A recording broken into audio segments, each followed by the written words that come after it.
Biomining పేరిట Bodhan municipal commissioner భారీ అవినీతి. బోధన్ మున్సిపాలిటీలో ప్రతిరోజు సేకరించే చెత్తను డంపింగ్ యార్డ్కు తరలిస్తారు.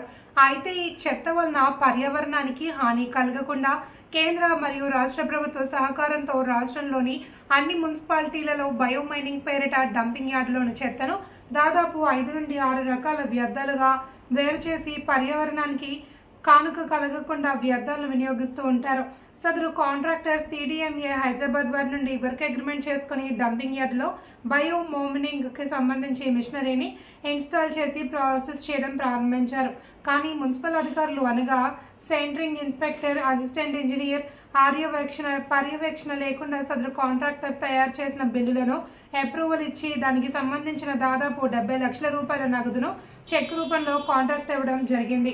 ఇక్కడ అలా కాకుండా కాంట్రాక్టర్ చెప్పిన విధంగా వారి యొక్క సూపర్వైజర్ ఇచ్చిన రికార్డు ప్రకారం పైకం చెల్లించడం జరిగింది. బయోమైనింగ్ విషయానికి వస్తే ప్రాసెసింగ్ చాలా తక్కువ జరిగింది.